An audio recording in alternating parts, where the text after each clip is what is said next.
ரொம்ப கவனிச்சாதான் கிடைக்கும். சில சமயத்தில் நான் ஒரு எஸ்டேட்டில் ஒரு மலையில் யானை குட்டிகளோட மேய்ஞ்சிட்டு இருந்து கொஞ்சம் தூரம் அடுத்ததில் சாதா தெரியும். இந்த அம்மா அப்பங்க இருந்தாங்க, அது இது வந்திருந்தாங்க, அவங்களுக்கு காட்டி கொடுத்தேன். அவங்களுக்கு ரொம்ப நேரம் பார்க்க முடியல. பிறகு அவங்க கொஞ்சம் நடமாட ஆரம்பித்தவரை கண்டாங்க. ஆமாம் நான் இந்த நடக்குது தெரியுதுன்னு. தூரத்தில் பார்வை எல்லாருக்கும் சரியாக கூட இருக்காதுன்னு வச்சிங்களேன். விசுவாசம் எல்லாருக்கும் சரியான அளவு இருக்காதுங்க. தூரத்தில் காண்கிற அனுபவம், தூரத்தில் கண்டதை அவன் நம்பினான், அந்த லக்கை நோக்கி அவன் ஓடினான். அல்லேலூயா. மோசே இன்னொரு அவசியம் வந்து ஆசரி கூடாரத்தை பேர்த்தார், தூரத்திலே போட்டார். இது ஜனங்களுக்குள்ளே இருக்கக்கூடாது, தூரத்தில் போகணும். இது மோசே காலத்தில் இல்லை, எல்லா ஊழியர் காலத்துலேயும் ஒரு நேரம் வரும்னு நான் நம்புகிறேன். அல்லேலூயா. அந்த இது பாளையம் அந்த ஜனங்கள் மத்தியில் இருந்து உழம்பி உழம்பி உழம்பி உழம்பி குழம்பி குட்டிச்சோறாய் போகிற காலம் ஒன்று உண்டு. அவன் உழம்புற உழப்பில்லையும் உண்மையாக உழம்பி இருந்தால் கர்த்தர் அவனை கைவிட மாட்டார். ஆனால் ஒரு நேரத்தை கர்த்தர் மாற்றுவார். அவனை ஆசரிப்பு கூடாரத்தை தூரத்தில் போடுகிற அனுபவத்தில் அவர் கொண்டு போவார். ஏன் உள்ளே உழம்பிட்டு இருந்தா அவன் கர்த்தரோட இடப்படுறதுக்குள்ள சூழ்நிலை குறைவாக இருக்கும், ஆண்டவருக்கும் குறைவாக இருக்கும். ஆண்டவருக்கு பிரச்சனை என்ன தெரியுமா? அவன் உள்ள வருமுனே நான் அவனை கூப்பிடணும், நான் அவனோட பேசணும், அவன் என்னோட இருக்கணும். இது ஆண்டவருக்கு தேவையானது. பாளையத்துக்குள்ள ஆசரிப்பு கூடாரோன்னா மோசே வருமுன்னா 10 பேர் அங்கே ரெடியாக இருப்பான். ஆண்டவர்கிட்ட பேசக்கு நேரம் கிடைக்காது. அதனால் ஆண்டவர் சொன்னார், யாத்திராத்தில் பார்க்கலாம், நீங்கள் மோசே ஆசரிப்பு கூடாரத்த நீ தூரத்தில் போடு, ஒருவன் அங்கே வரக்கூடாது உங்ககிட்ட. என்ன நடந்து தெரியுமா? அவன் தூரத்தில் போட்டு முடிச்சு மோசே போகும்போது தேவன் அவனோடு பேசினார். அல்லேலூயா. உள்ள வரும்போதே மோசே என் தாசனே நீ வா, நான் காத்துட்டு இருக்கிறேன், நான் அங்கே தான் இருக்கிறேன், நீ வா. அல்லேலூயா. நீ உன் பாளையத்தை விட்டு, உன் குடும்ப காரியங்களை விட்டு, குடும்ப எல்லைகளை விட்டு ஆண்டுடைய சமூகத்தில் செல்லும் அந்த அனுபவத்தை தூரத்தில் வைத்துக் கொண்டால், யார் உன்னை தொந்தரவு பண்ண முடியாதபடி வைத்துக் கொண்டால், தேவனோடு உள்ள தனிமையை நீ அனுபவிக்கிற அந்த டிஸ்டன்ஸில் நீ வைத்துக் கொண்டால் கர்த்தர் உன்னோடு பேசுவதை நீ கேட்கலாம். அல்லேலூயா. ஜபத்துக்கு உட்கார்ந்த உடனே 10 யோசனை வந்துட்டு இருக்கான். அடுத்து போய் இவர் இப்போ வருவார், அங்கே ஒரு காரியம் போகணுமே, நான் ஒன்று செய்யணுமே. ஆசரிப்பு கூடாரத்தை பாளையத்தை விட்டு தூரத்திலே போடுகிற அனுபவம் மோசேக்கு மட்டும் என்று சொல்லப்பட்டதில்லை, இன்றைக்கும் எனக்கும் நமக்கும் சொல்லப்படுகிற ஒரு சத்தியம்தான். அல்லேலூயா, அல்லேலூயா, அல்லேலூயா. சோதரம். ஆகவே அங்கே தூரத்தில் அங்கே பார்த்து அந்த நம்பிக்கையை அரவணைச்சிட்டு கர்த்தர் வருவார். எனக்கு பரமதேசத்தை வைத்திருக்கிறார், நான் அங்கே போவேன்.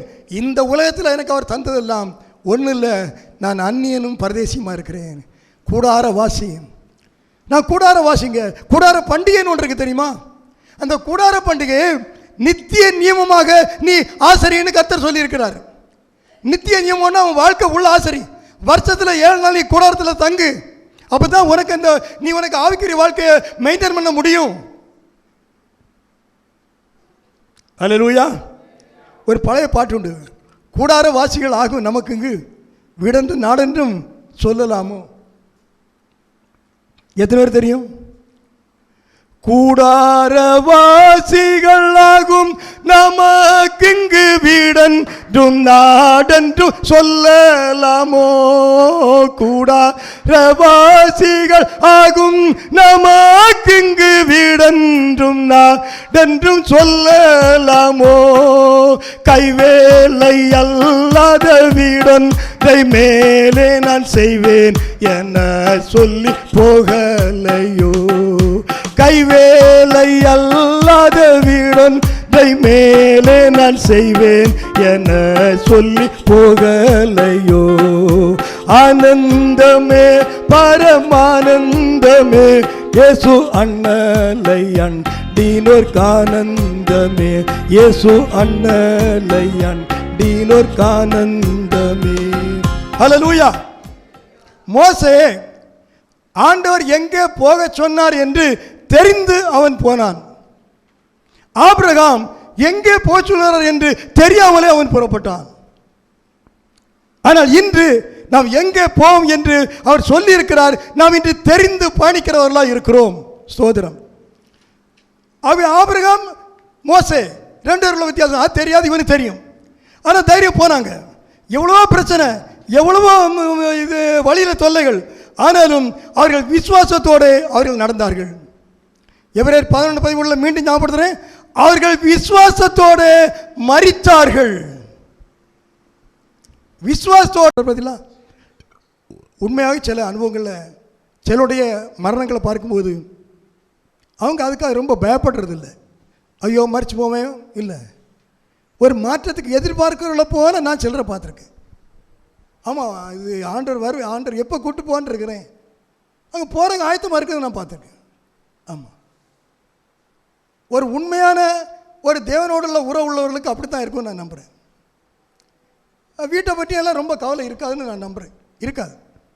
வீட்டில் பல பிரச்சனை இருக்கலாம், எல்லாம் கர்த்தர் பார்த்துக்கிடுவார். நான் ஒரு காரியத்தை பார்ப்பதை விட என் தேவன் நன்றாய் பார்த்து கொள்வார். நான் ஒரு காரியத்தை செய்வதை விட என் தேவன் நன்றாய் செய்வார். என் குடும்பத்தையும் பிள்ளைகளையும் பேர பிள்ளைகளையும் நான் பார்த்து கொள்வதை விட தேவன் நன்றாய் பார்த்து கொள்வார். நான் செய்த ஊழியத்தை நான் இருந்து செய்வதை விட தேவன் நன்றாய் இன்னொரு மூலம் நிச்சயம் செய்வார். அல்லேலூயா. அந்த நம்பிக்கையை அவர்கள் அணைத்து கொண்டு அவர்கள் அங்கே மரித்தார்கள். ஆனால் நாமோ நாம் கிறிஸ்துவுக்குள் பிழைத்திருக்கிறோம் என்று அங்கே எழுதப்பட்டிருக்கிறது. கலாத்தியர் 3:27 கிறிஸ்துவுக்குள்ள எப்படி பிழைக்கிறது? 3:27 வாசிங்க. கலாத்தியர் 3:27 ஏனெனில் உங்களில் கிறிஸ்துவுக்குள்ளாக ஞானஸ்நானம் பெற்றவர்கள் எத்தனை பேரோ அத்தனை பேரும் கிறிஸ்துவை தரித்து கொண்டிருக்கிறீர்களே. கிறிஸ்துவை தரித்து கொண்டிருக்கிறவர்கள் மரணம் அடைவதில்லை. கிறிஸ்துவை யார் தரித்து கொண்டிருக்கிறார்களோ அவர்கள் மறிக்க மாட்டார்கள். அவ்வளவுதான். ஏன்னா இந்த மரணத்தை வேதம் மரணம் என்று சொல்லவில்லை. நரகமா மோட்சமா அதைத்தான் மரணம்னு சொல்லுது. இந்த வாழ்வு நம்ம பரலோகம் போற ஒரு பாதை தான். இது மரணத்தின் வாசல் அல்ல, இது ஜீவனின் வாசல்.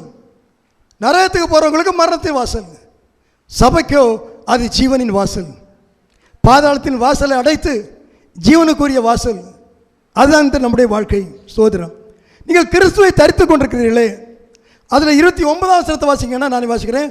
நீங்கள் கிறிஸ்துவினுடையவர்களானால் ஆபிரகாமின் சந்ததியாராயும் வாக்குத்தத்தத்தின்படியே சுதந்திரராய் இருக்கிறீர்கள். இங்க கிறிஸ்துவையும் ஆபிரகாமையும் சேர்த்து சொல்லிட்டார். நீங்கள் கிறிஸ்துவினுடையவர்கள் ஆனால், அப்ப நாம கிறிஸ்துவுக்கு உடையவர்களா இல்லையா? நான் கிறிஸ்துவினுடையவன் ஆனால் நான் எப்படி இருக்கிறேன்? ஆபிரகாமின் சந்ததியா இருக்கிறேன்.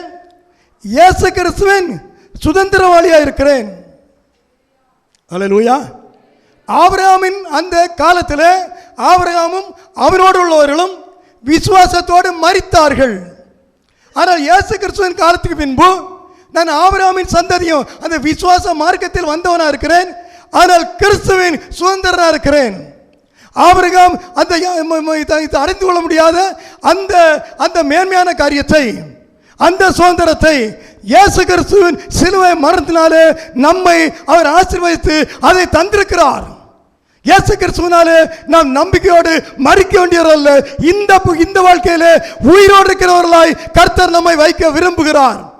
இயேசு கிறிஸ்துவின் மரணத்தினாலே அந்த விசுவாசம் உள்ள தேவனுடைய பிள்ளைகளை அவர் உயிர்ப்பிக்கிறவராய், மரணம் இல்லாதவர்களாய் இந்த உலகத்திலே தம்முடைய சுதந்திரராய் இயேசு வைத்திருக்கிறார். அதற்கான கிரயத்தை இயேசு சிலுவையிலே கொடுத்திருக்கிறார். என்னை கேட்டுக்கொண்டிருக்கிற தேவனுடைய பிள்ளையே, நாம் சபையில் இருக்கிற நாம் இந்த காரியத்திலே எந்த இடத்துல நின்று கொண்டிருக்கிறோம்? அல்லேலூயா, அல்லேலூயா. உலக வாழ்க்கையில் எனக்கு தேவையானதெல்லாம் வேணும், அதுக்காகவா? இல்லை, உலக வாழ்க்கையில் நான் இந்த சாணத்தை விட்டுறக்கூடாது, ஆனால் இதில் விசுவாச வாழ்க்கையில விட்டுறக்கூடாது, எல்லாத்துலேயும் சரியாக இருக்கணும், அப்படி இல்லை, அப்படி இல்லை. அல்லேலூயா. நம்முடைய ஆவிக்குரிய ஓட்டம் எப்படி இருக்குங்க? இயேசு கிறிஸ்துவுடைய வருகை மிக சமீபம். உண்மையா இல்லாத ஒன்றை சொல்லி பொய்யான ஒன்றை சொல்லி ஜனங்களை ஏமாற்றணும் அப்படின்னு இருந்தால் நானும் ஏமாற்றலாம், ஜனங்களை வஞ்சிக்கலாம். ஆனால் கர்த்தருக்கு முன்பாக நான் என்ன செய்வேன்? ஒரு நாளில் என்ன செய்வேன்? நான்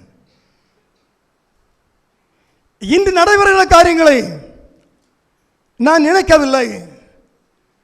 இன்று நான் இருக்கிற இடத்தையும் நான் எண்ணவில்லை. நாளை என்ன நடக்கும் என்பதையே நான் என்னுடைய முழு குறிப்பாக கொண்டிருக்கிறேன். Days will go and the events will go and I am expecting the day that I should be before God. இப்போ இருக்கிற நிகழ்வுகள் மாறி போகுங்க, எல்லாமே அழிச்சு போகுங்க. இன்னுள்ள மேன்மை நாளைக்கு தாழ்மையாக மாறிப்போம், கீழ்மையாக மாறிப்போம். எந்த மனிதனும் ஒருவனை புகழ்ந்து கொண்டே இருக்கிற காலங்கள் இல்லை. ஒரு நாள் புகழ்வான், மறுநாள் இகழ்வான். இதுதான் காலம். இதற்காக நீ பரமதேசத்தை இழக்க போகிறாயோ? மனிதனுக்கு பிரியமாய் நடக்கிறதுனாலே தேவனுக்கு அந்நியராய் நீ மாறப்போகிறாயோ?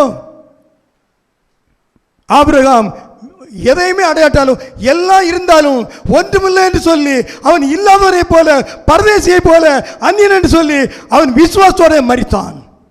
நாம எல்லாத்தையும் வச்சுக்கிட வேண்டி விசுவாசத்தை விட்டு விடுகிறவர்களா இருக்கிறோமோ?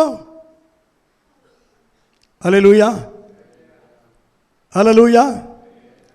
உலக இன்பம் நம்பாதே, அதன் செய்யாவும் அழியும், உன் ஜீவன் போகும் நாளிலே ஓர் காசும் கூட வராதே. இயேசு ராஜா வருவார், இன்னும் கொஞ்ச காலம்தான், மோட்சலோகம் சேர்ந்திடுவோம்.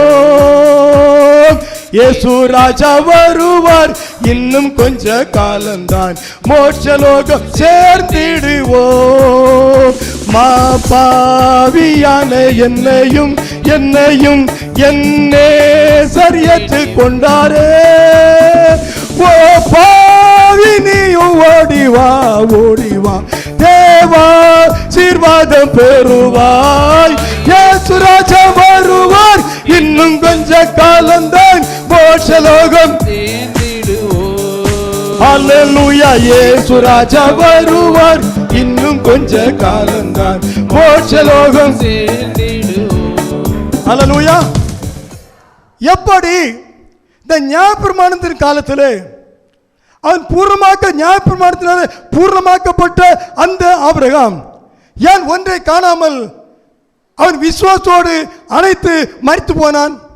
ஏன் ஒன்றை வாக்குத்தத்தம் பண்ணப்பட்டதை அவன் பெற்றுக்கொள்ளவில்லை என்று வேதம் சொல்கிறது. அவன் பெற்றுக்கொண்டான் என்று பழைய பாட்டில் பார்க்கிறோம்.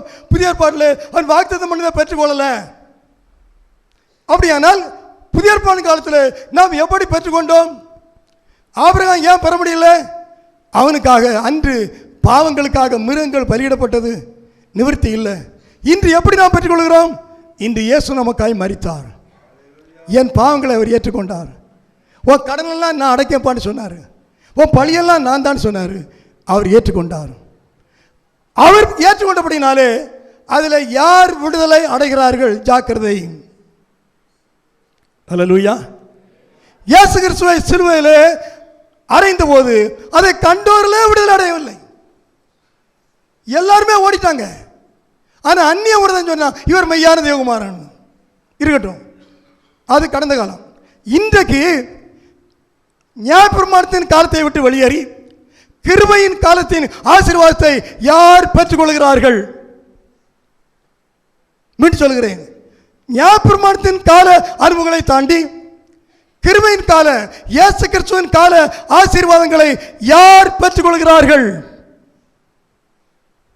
நினைச்சு பார்த்திருக்கீங்களா?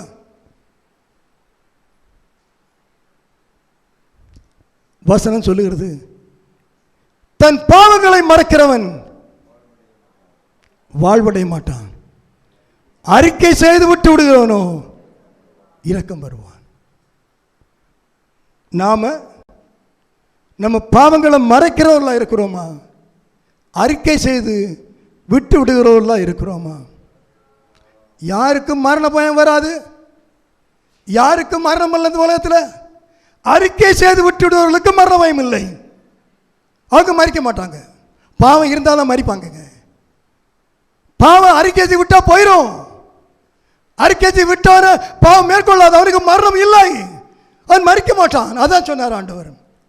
நீங்க பாவங்களை உள்ள வச்சிட்டு இருக்கீங்களா, இல்லை அறிக்கை செய்து விட்டுட்டு இருக்கீங்களா?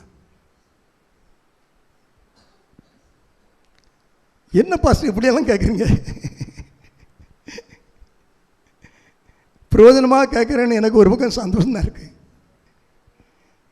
நம்ம யாராலும் பாவங்களை மறைச்சு வச்சிருக்கோமா? அப்படின்னா அந்த உயிர்த்தெழுதலுக்கு பங்கெல்லாம் போயிடுவோம். அதான் சொல்றேன். இயேசுவின் சுதந்திரவாளி, ஆபிரகாமின் சந்ததி ஆராதிக்கிறதுனால இயேசுவின் சுதந்திரவாளி எந்தெந்த பங்குக்கு நீங்க தூரமா போயிருவீங்க. அதுக்காக நான் பேசுறேங்க. பாஸ்டர், நான் என் பாவத்தை எல்லாம் சொன்னேன்னா என் பேர் கெட்டு போகுமே, நான் எப்படி சொல்றது? பாஸ்டர், நான் உண்மையை சொன்னேன்னா என்ன எல்லாரும் இவன் இப்படியான்னு சொல்லுவாங்களே, இவன் ஏமாத்துக்காரனா, திருடனா, இவனா அப்படி செய்தான் சொல்லுவாங்களே, நான் எப்படி சொல்லுவேன்? என் மரியாதை போயிருமே, என் மானம் போயிருமே, என் பிரஸ்டீஜ் போயிருமே, என் பணம் போயிருமே, என் போஸ்ட் போயிருமே, உத்தியோகம் நான் எப்படி சொல்றது அப்படின்னு யாரா இருக்கீங்களா? என் குடும்பத்தில் வர என்ன சொல்லுவாங்க? சபையில் என்ன சொல்லுவாங்க? நான் டீக்கனா இருக்கேன். அல்லேலூயா, அல்லேலூயா. ஆவியானவர் நமக்கு உதவி செய்வாராக. அல்லேலூயா. சத்துரு வஞ்சிக்க இடம் கூடாதுங்கள். ஒன்று சொல்றேங்க, அனுபவத்தோடும் வேத்தையும் சொல்றேன். நான் என்னுடைய பாவங்களை அப்படி சொல்றவங்களுக்கு புரியும்.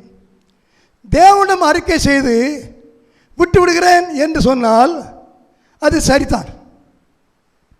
நான் என் பாவங்களை தேவனோடு அறிக்கை செய்து விட்டு விட்டேன் என்று சொல்லி அப்படியே இருந்து விட்டால் அது சரி அல்ல. நான் இப்போ ராமச்சந்திரபுரத்துக்கு விரோதமாக நான் ஒரு தவறு பண்ணி அதை சொன்ன அவர் ஓ பாஸ் இப்படி பண்ணி போட்டாரா அப்படின்னு சொல்லுவார் அப்படின்னு நினச்சி, ஆண்டவரே நான் அவருக்காக நான் அவருக்கு ஒரு ப்ரமோஷன் வரும்போது நான் ரகசியம் போய் வேண்டான்னு சொல்லிட்டேன், தப்பு தான் ஆண்டவரே, என்னை மன்னிச்சிருங்க அப்படின்னு சொல்லி, பிரதர் உங்களுக்கு நான் என்னெல்லாம் செய்யணும் தெரியுமா பிரதர்? சார் எப்படியோ அது சான்ஸ் போயிட்டு அப்படி சொன்னா புரியுதா புரியலையோ? புரியலையோ பிரதர்? பேட்டரி பிரதர், ஏன்னா புரிஞ்சிருந்தா நான் கொஞ்சம் கூட அதை கொஞ்சம் நல்லா சந்தோஷமாக பேசுவேன் அப்படின்னு நான் கர்த்தர்கிட்ட நான் சொல்லியாச்சு. அதனால் இங்கே நம்ம அறிக்கை வேண்டிய அவசியம் எப்படி இருந்தேன்னா என் பாவம் மேலே மன்னிக்கப்படாதுங்க. இதை புரிஞ்சுடுங்க. பாவத்தை அறிக்கைட்டு மன்னிப்பு கேட்கணும்னு சொல்கிறோம்ல, அறிக்கைறதுல இது ஒரு ரகசியம். நான் ஒரு மனிதனுக்கு விரோதமாக ஒரு பாவம் செய்தேன்னா அது எனக்கு முடிந்தால், இது எல்லாத்துக்கும் வராது, எனக்கு முடிந்தால் கர்த்தர் நடத்தினால் அந்த மனிதனோடு நான் சொல்லி ஒப்புரவாக வேண்டும். அப்போ தான் பரலோகத்தில் அவன் ஒரு தேவ மனிதனாக இருந்தால், ஒரு தேவனுடைய பிள்ளைக்கு விரோதமாக நான் ஒரு தப்புன்னா அது பரலோகத்தில் இருக்கும். நான் பரலோகத்திலே சொல்லணும், அந்த தேவ மனிதனோடு சொல்லணும். அப்பொழுது அது பரலோகத்திலே மன்னிக்கப்படுகிறது. இல்லைன்னா அந்த பாவம் என் தலைமையில் தாங்க இருக்கும். ஏற்ற வேளையில் என்னது கொல்லும். இதனால தான் நிறைய கிறிஸ்தவங்க அடி வாங்கிறதுங்க. மற்றபடி நிறைய இருக்குது. இதுவும் ஒரு சின்ன குறிப்பு, அதுக்காக சொல்கிறேன். அல்லேலூயா, அல்லேலூயா. ஆமாம், இதில் ரொம்ப ஜாக்கிரதையாக இருக்கணும். அப்போ இந்தபடி இயேசு கிறிஸ்துடைய அவர் நம்முடைய பாவங்களை மன்னித்தார்னு அறிந்து அவருடைய சமூகத்தில் மன்னிப்பு கேட்டு அதை மனிதனோடு நான் ஒப்புரவுமானால் தேவன் நம்முடைய பாவங்களை மன்னித்து அவருடைய சுதந்திரராய் மாற்றி அவர் நம்முடைய சந்ததியாகவும் கிறிஸ்துவுடைய சுதந்திரமாகவும் நம்மை அவர் மாற்றுகிறார். அப்படிப்பட்டவர்கள் இந்த உலகத்திலே அவர்களுக்கு மரணம் இல்லை என்று வேதம் சொல்லுகிறது. காரணம் அவர்களிலே பாவம் இல்லை. அல்லேலூயா, அல்லேலூயா. அதுதான் சொல்லுவேன் நான், சபைக்குள்ள சபையில் பாவம் இருக்கக்கூடாது. Church is the body of Christ. தேவனுடைய இயேசுடைய சரீரம், பாவம் இருக்கக்கூடாது. பாவம் எங்கே உண்டோ அங்கே சாவு உண்டு. ஒருத்தன் பாவம் செய்துட்டு அப்போஸ்தலர் சபையில் உள்ள வந்தான், நிலத்தை உலக தானே விட்ட போய் சொன்னான், தூக்கிட்டு போன்னு சொன்னாங்க. பாவம் செய்த ஒருவன் பாவம் இல்லாத கிறிஸ்துவுடைய சரீரமாக சபையிலே வந்தான். அவன் செத்தான். அப்போ இன்னைக்கு பாவம் சேர்த்து வராங்க, சபையில் சாகல அப்படின்னா அதுக்கு அர்த்தம் என்ன? நீங்களே நினைச்சிட வேண்டியதான். அர்த்தம் என்ன? அன்று சபையிலே பரிசுத்தாவியானவர் இருந்தார், இயேசு கிறிஸ்து இருந்தார். அன்று பாவம் செய்தவன் வந்தார், அவன் செத்தான். இன்று சபைக்குள்ள சண்டை போடுகிறான், சாகல. காரணம் என்ன? யாரா சொல்லுங்களேன். அன்று இயேசு சபையில் இருந்தார், பாவம் செய்தவன் வந்தான், செத்தான். இன்னைக்கு பாவம் செய்தவன் வந்தா சாகலைன்னா சபையில் யார் இல்லை? இது சந்தோஷமான செய்தி இல்லை, வேதனையான அனுபவம். சபைகளுக்காக ஜெபம் பண்ணுங்க. இந்த காலம் சாத்தான் கொந்தளிக்கிறான், எல்லா சபைகளையும் பெரிய பிரச்சனை. ஜெபம் பண்ணுங்க. விரோதம் பாராட்டாதுங்க, டினாமினேஷன் விரோதம் பாராட்டாதுங்க. அது இருக்கவே கூடாதுங்க. அது இருந்துன்னா சாத்தானுடைய பெரிய பிடியில் நீங்கள் சிக்கிறீங்கன்னு அர்த்தம். யாராக இருக்கட்டும், ஒரு கிறிஸ்தவன் அன்பு கூறுங்க, ஒத்தாசை செய்யுங்க, உதவி செய்யுங்க, வேண்டியபடி. விரோதிக்காதுங்க. இவையெல்லாம் நம்ம இது கிறிஸ்துவுக்கு தூரமாக்குறது. ஆபிரகாம் தூரத்தில் கண்டான், நாம் நம்முடைய அருகாமையில் நெருங்கி பார்க்கிறோம். ஸ்தோத்திரம். கர்த்தருடைய சுதந்திரராய், கர்த்தருடைய உரிமைப்பட்டவர்களாய், கர்த்தரை தரித்திரவர்களாய் நாம் இந்த உலகத்தில் வாழ வேண்டியது அவசியமாக இருக்கிறது. அல்லேலூயா. அப்படி இருக்கிறவன் இந்த உலகத்திலே அவன் மரித்தாலும் அவன் மரிப்பதில்லை என்று வேதம் சொல்லுகிறது. ஸ்தோத்திரம். ஏன் நாம் இப்படி இருக்கணும்? இயேசு கிறிஸ்துவுடைய வருகை மிக சமீபம். அல்லேலூயா. தேவனை சந்திக்க ஆயத்தப்படு. ஆபிரகாம் தூரத்தில் கண்டு அதை கட்டி அணைச்சிட்டு நான் என்னைக்கு நடக்கும்னு, அது இப்படி வந்துட்டு இப்போ சுமாராக ஒரு 3 2 3 ஒரு 4000 5000 ஆண்டு தாண்டிட்டு, 4500 ஆண்டுகள் தாண்டி இருக்கோம். நாம் இன்று இருக்கிறோம். வருகை மிக சமீபம். வேதம் சொல்கிறது, கர்த்தருடைய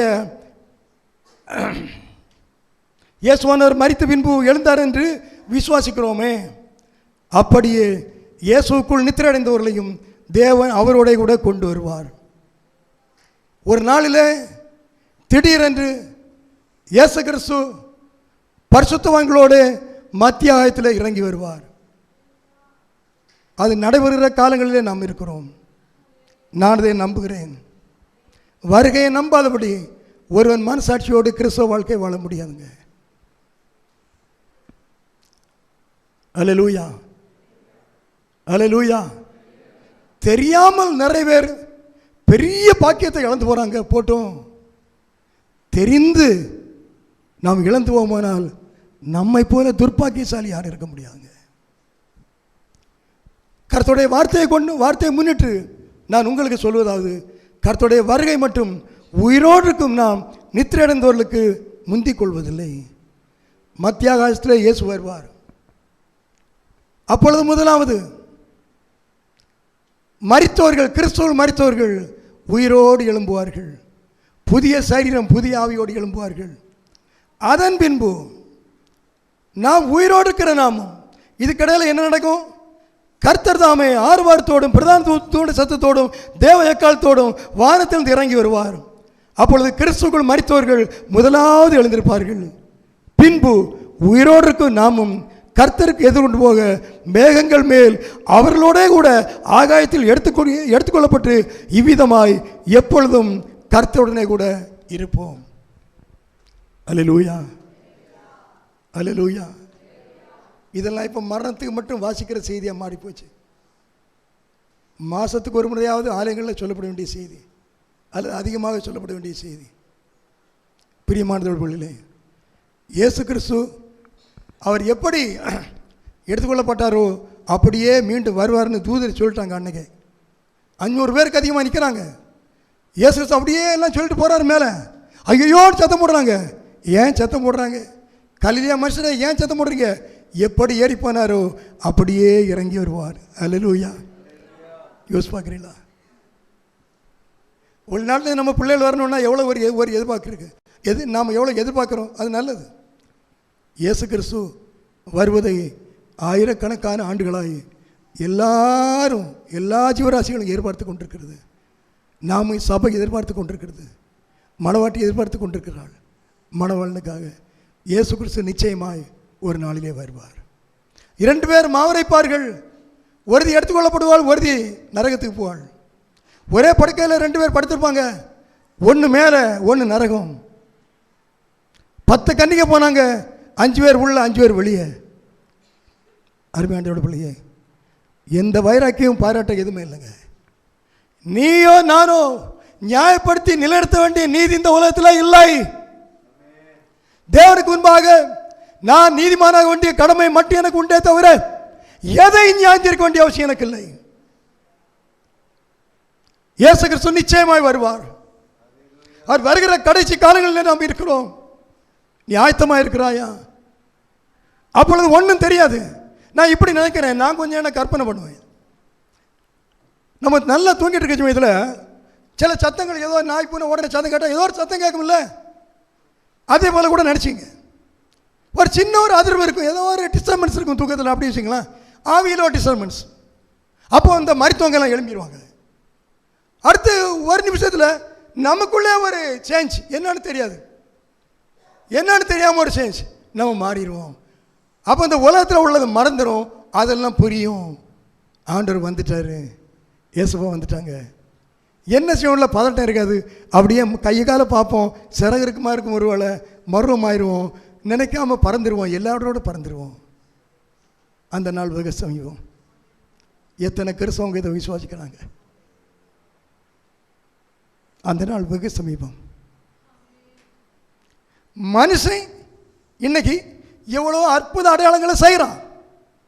ஆண்டவர் எவ்வளோ பெரிய காரியங்களை செய்ய வல்லவருங்க. உலகத்தில் காரியங்களை மாற்றுகிறது மனுஷனுடைய வேலை. வித்தியாசமாக செய்து சந்தோஷப்படுத்துவான் எல்லாரையும். என்னையே மாற்றுவது அது தேவனுடைய செயல். தான் உருவாக்கின மக்களையே மாற்றுவது. தூரம் போகிற பிள்ளைகளை சொந்த செல்ல பிள்ளைகளாய் சுதந்திரவாளியாய் மாற்றி அழகு பார்ப்பது என் ஆண்டோடைய விருப்பம். அதற்காகவே குமாரனை அனுப்பி அவர் பலி கொடுத்தார். ஆயத்தமா அருமையானதோட பிள்ளையே, நீ எதை பற்றி கொண்டிருக்கிறாய்? உலகத்தில் எல்லா ராஜாக்களை விட மேலான ஆபிரகாம் சொன்னான், நான் அந்நியனும் நான் பரதேசியுமா இருக்கிறேன், நான் கூடாரத்தில் வாசம் பண்ணுவேன். உலகத்தில் ஒன்றும் இல்லாமல் இருக்கிற நாம் என்ன சொல்கிறோம் இன்னைக்கு? நான் யார் தெரியுமான்னு சொல்லலையா? நீங்கள் இல்லை, ஜனங்கள். ஒரு நபர் ஒரு ஊழியக்காரருக்கு மகன் படி சொன்னார். நான் என் காதலை கேட்டது தான் பக்கத்தில். நான் யார் தெரியுமா? உலகத்தை தள்ளி போட்டுருவேன்னு சொன்னார். நானும் பேசிக்கான இப்படி பேசுனதில்லை.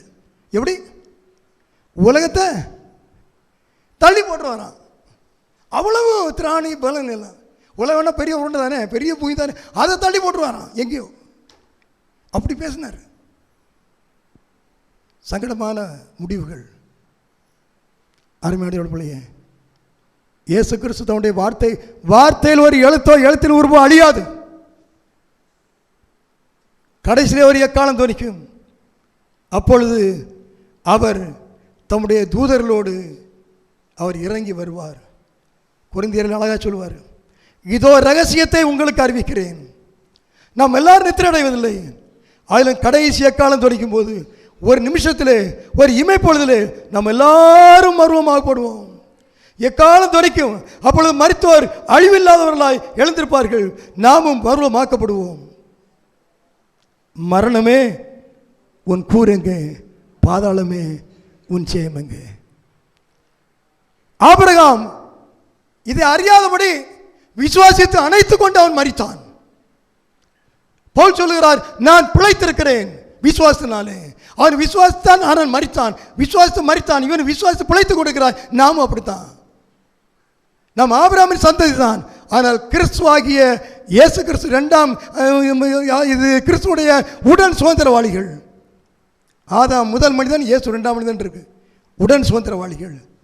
அடிமையாக்கப்பட்ட ஆதாமின் சந்ததி இயேசு கிறிஸ்துவின் சந்ததியினாலே உயிர் பெற்று எழும்புகிறது.